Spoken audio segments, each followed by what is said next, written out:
Nobody expected Mel Gibson to go this far, but he just did.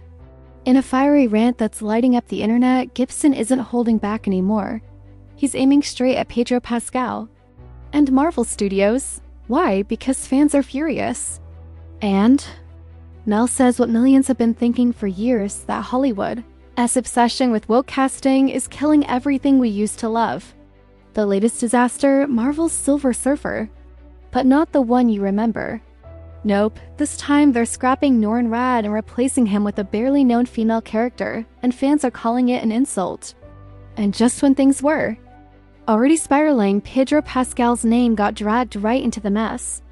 According to Mel, Pedro isn't just part of the problem, he is the problem. Too many politics, too many roles, and zero respect for the fans.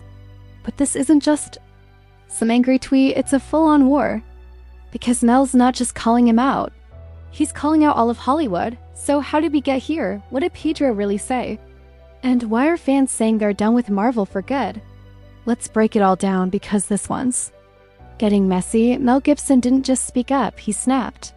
And when Mel snaps, the industry listens. What started as quiet frustration over Marvel's new Fantastic Four casting has turned into a full-scale backlash. Fans were already skeptical when Marvel announced a gender-swapped Silver Surfer. But now, it's a full-blown storm, and Pedro Pascal is right at the center of it. See, Marvel's been bleeding audience trust for years, flop after flop, controversy after controversy, but this latest move might be the tipping point. The character they chose to headline the Silver Surfer role isn't Norrin Radd, it's Shalabow, a character most people barely remember from a few scattered comic pages. And Pedro? He's being praised by Hollywood but called out by fans for being the face of everything they're fed up with, forced changes, political messaging, and recycled performances that feel more like propaganda than storytelling. That's where Mel Gibson comes in. He's not a Marvel insider, he's not trying to get cast in a blockbuster. He's a veteran and he's watching from the outside. What he sees? A legacy studio like Marvel turning its back on the very people who made it successful. The innate fans, and he's calling it like he sees it. According to Mel, Pedro Pascal is just another overexposed actor who can't stop bringing politics into every single role. They don't care about the fans, Mel said. They care about the message. But this goes deeper than just casting. It's not just about Silver Surfer, it's about what's happening to storytelling itself. Fans used to get lost in the worlds Marvel built. Now, they say they feel lectured, alienated, and silenced. And Mel? He's had enough. The truth is Marvel isn't just facing backlash over one casting choice. It's unraveling, one franchise at a time. First, the Marvels flopped. Then Secret Invasion tanked. Now, with Fantastic Four already facing fan fatigue before filming has even wrapped, Disney's desperation is showing. They've held multiple test screenings, and the verdict?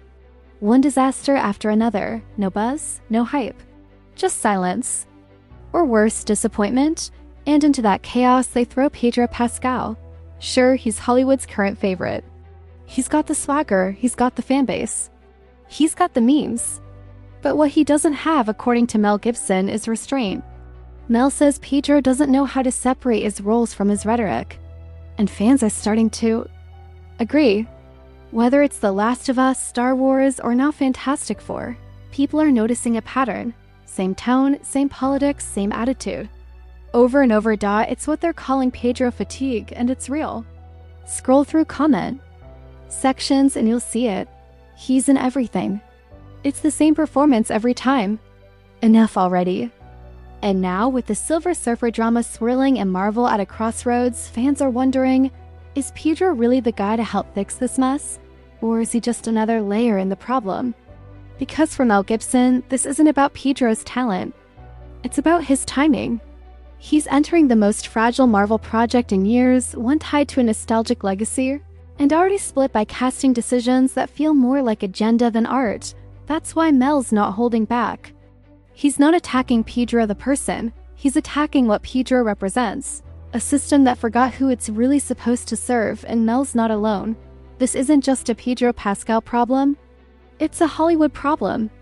And Mel Gibson's making that crystal clear. In his own words, the industry has been spiraling ever since 2016, ever since politics started taking Center stage, not just in interviews, but in scripts, press tours, even casting decisions. According to Mel, it's no longer about entertainment. It's about indoctrination. And the fans? They've noticed, when Pedro speaks, it's rarely just about a role. It's about his views. And that's where things start to fracture. Because while the industry applauds him, audiences are tuning out. Gibson says it plainly. Once you go political, you lose half your audience. And that's exactly what's happening.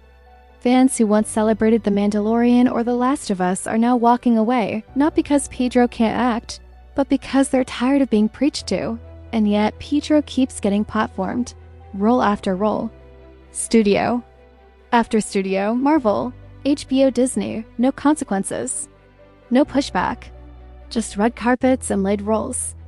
Meanwhile, other actors, ones who posted far tamer opinions, have been dropped instantly, fired, cancelled, silenced. That's the double standard. Mel's talking about it's not just unfair, it's blatant.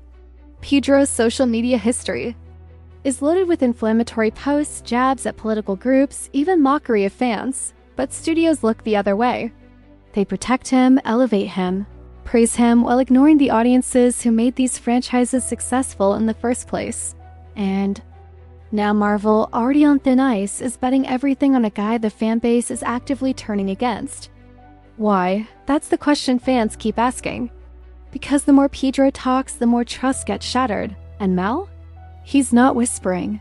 He's warning. Marvel fans have seen some wild changes before, but this one hit different. When the studio quietly revealed that the Silver Surfer would no longer be Norrin Radd, but instead Shala Bal, a barely remembered character from a few scattered comic panels, the internet didn't just react. It exploded. This wasn't just a creative risk. To fans, it felt like a deliberate erasure, a rewriting of legacy.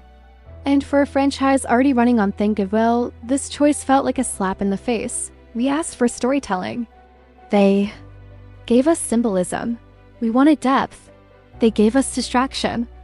Mel Gibson didn't just throw a stone, he became the storm. At first, it seemed like just another bold opinion. But the way fans latched onto his words, that turned everything. In a landscape where most celebrities play it safe, Mel went. Full throttle, no filters, no PR spin, just raw frustration. And suddenly, millions of viewers felt like someone was finally saying what they were too. Afraid to say out loud, he didn't just criticize Marvel. He exposed the pattern how studios like Disney are protecting actors like Pedro Pascal, even while those same actors insult the very fans that keep these franchises alive. I love this country, Mel said, but I can't stand what's happening in Hollywood. That wasn't just a political jab, that was a cultural shot across the bow. Fans responded, loudly. Comment sections, reaction videos, hashtags, all echoing the same message. Mel said what needed to be said. He's not wrong. Someone finally stood up for the fans. Because this goes beyond Marvel. It's about a growing fatigue, the sense that storytelling is being replaced with soapboxing, and that actors like Pedro Pascal are more interested in pushing narratives than performing them. And what made it sting even more? The double standards. Pedro has a long record of aggressive, divisive posts online, but there's no apology, no backlash, no consequence. Meanwhile, actors with far less controversial takes have been dropped overnight, cancelled, erased. That imbalance is what's fueling this fire. It's not just a casting debate, it's a reckoning. Mel's not positioning himself as a saint. In fact, he admits his own flaws. But that's exactly why his words hit harder. He's not playing hero. He's just refusing to play pretend. And for a fanbase that feels ignored, betrayed, and tired of the noise, the honesty hits like a thunderclap. That's what the fans are saying. Because Silver Surfer isn't just another Marvel name, he's a symbol of cosmic power, tragic loyalty, and stoic rebellion. He's the soul of the Fantastic Four universe. And now, overnight, he's gone. Replaced by a character many fans didn't even recognize, and if that wasn't enough to stir the pot, the person defending this shift wasn't a longtime Marvel writer. It wasn't a comic historian. It was Pedro Pascal, front and center, full of praise, brushing off fan backlash as noise. Mel Gibson saw that moment, and he didn't stay silent. He doubled down. Because to him and to millions watching, It wasn't just about a casting decision. It was about control. About who gets to define the story. About how quickly studios will sacrifice substance for headlines, and for fans who grew up watching Marvel rise from the ashes of bankruptcy to a cinematic empire. This one stings. Because they don't see this as evolution. They see it as destruction. Of the characters they loved, the arcs they followed, and the universes they believed in. And for many, that hurt isn't just about disappointment. It's personal. If Marvel thought casting Pedro Pascal would calm the storm, they were wrong. Because the more his name trends, the deeper fans are digging. And what they're finding? It's not helping his case. Old tweets, aggressive statements, direct shots at political groups, entire fandoms, even supporters of his own shows. One post in particular resurfaced where Pedro appeared to mock a specific group of the last of US fans. And it's reigniting fury. But here's the kicker. Despite all this, nothing happened. No public apology, no warning. No suspension, and fans? They're not letting it slide. They're comparing Pedro's treatment to that of other actors. Ones who were dropped for much less.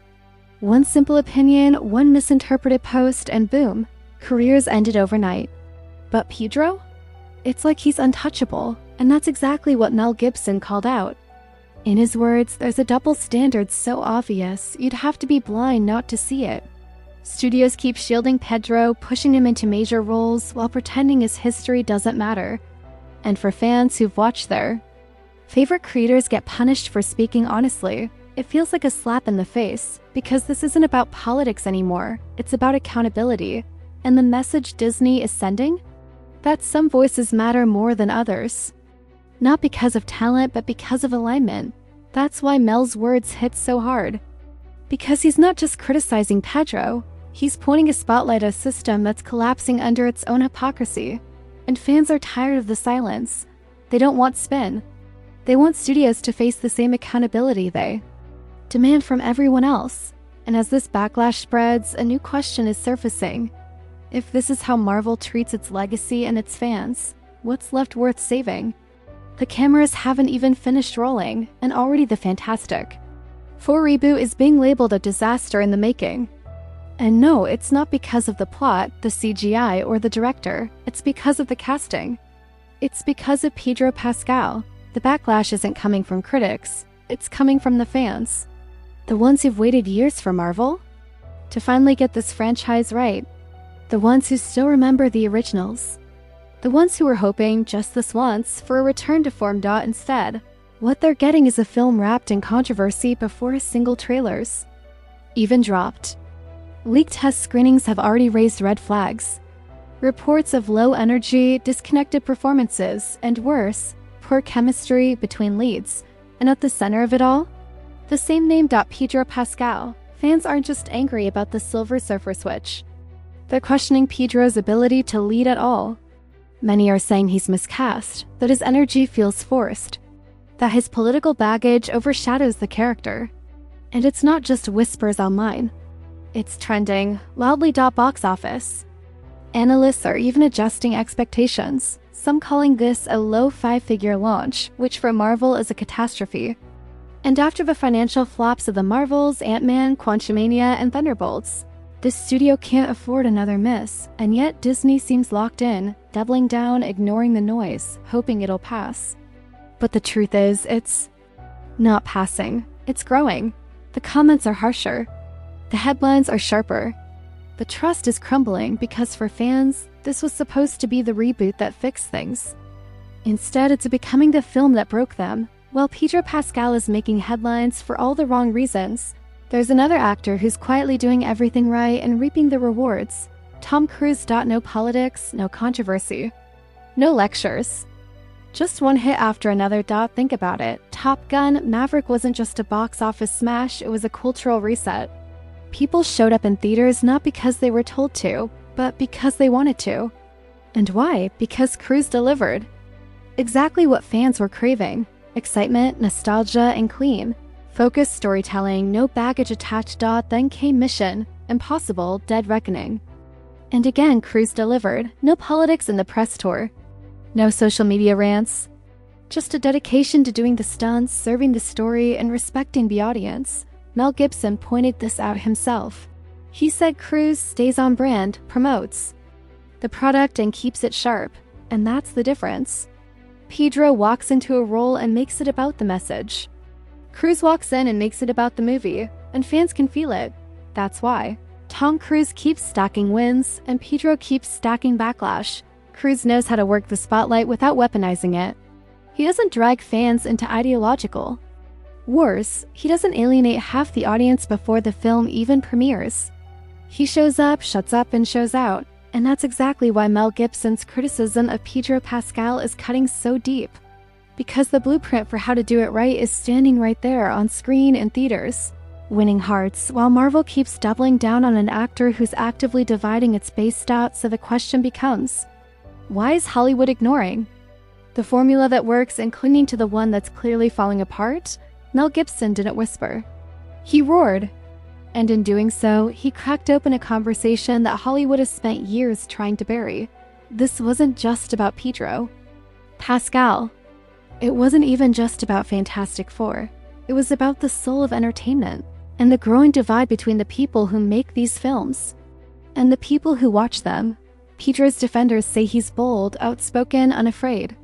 His critics say he's arrogant, political, and out of touch. But in the middle of all that noise is one undeniable truth. The fans are leaving. And that should terrify every studio executive in Hollywood. Because when you ignore the audience long enough, they eventually stop caring. And that's the real threat, not Mel Gibson's words, not a Silver Surfer gender swap, not even Pedro Pascal's Twitter feed. The real danger is apathy. And right now, Marvel is playing with fire. Could they turn it around? Sure, but only if they listen. Only if they stop chasing headlines and start telling stories again. Only if they remember that respect isn't optional, it's the price of loyalty. As for Mel, he said his piece.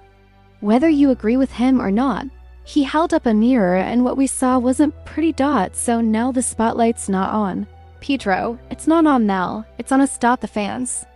The people who built these franchises with our time, our money, our trust. And the only question left is, will you keep watching? Or are you walking away too? Let us know where you stand. Is Mel Gibson speaking facts? Or is Pedro Pascal getting unfairly blamed? Drop your thoughts in the comments. Don't hold back. And if you want to see more unfiltered breakdowns just like this, hit that like button, share this video, and make sure you're subscribed, because what's coming next will shock you.